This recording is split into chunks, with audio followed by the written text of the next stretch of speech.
নমস্কার বন্ধুরা, এখন আপনারা যে ভিডিওটা দেখছেন আমাদের রাজ্যের মুখ্যমন্ত্রী মাননীয় শুভেন্দু অধিকারী মহাশয় গিয়েছিলেন প্রেমানন্দ মহারাজজির আশ্রমে গিয়েছিলেন।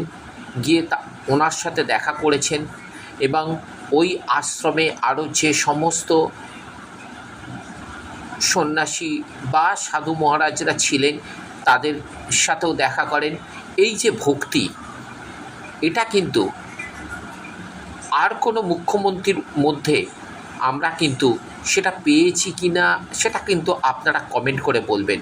এবং মুখ্যমন্ত্রীর এই যে ভক্তি, এই যে হিন্দু ধর্মের প্রতি এতটা ভালোবাসা সত্যি বিরল।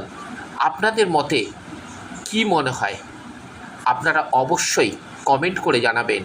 আপনাদের কমেন্টের আশায় কিন্তু আমি রহিলাম। অবশ্যই যদি ভিডিওটা ভালো লেগে থাকে